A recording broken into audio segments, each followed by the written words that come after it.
Every day when I wake up, I have to make sure my mother is still breathing.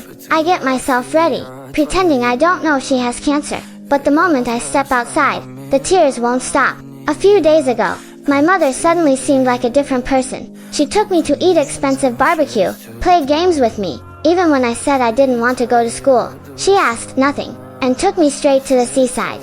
I thought happiness would last forever, until this day. I saw my mother vomiting violently in the bathroom. She lied and said she was fine, but that night, she secretly took painkillers. She started teaching me how to ride a bicycle ahead of time. I gave up quickly, saying we could learn next year, but my mother suddenly had tears in her eyes. She patiently encouraged me, pushing me from behind to help me start. I quickly mastered the skill, but my mother grew weaker and weaker. She knelt on the ground, and could no longer hold herself up.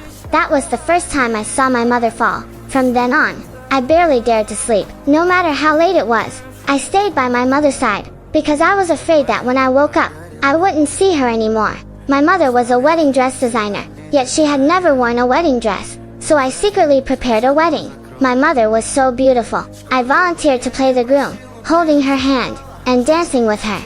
I will never forget that night. The next day, my mother decided to entrust me to my uncle, but my cousin didn't like me, and always deliberately teased me. I was very angry, but my mother made me apologize. She pulled me aside, and scolded me for being immature. 누가 너 이런 거 다 받아준대? 누가 너 이런 짓을 다 받아준대? 누가?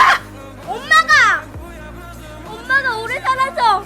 I begged my mother not to leave me. She held me tightly, with tears falling non-stop. But that night, my mother truly fell into a coma. I hurriedly called an ambulance, and stayed by her side the whole time. I stood barefoot, waiting outside the emergency room all night. Luckily, my mother woke up, and I finally let out a sigh of relief. She held me and coaxed me to sleep.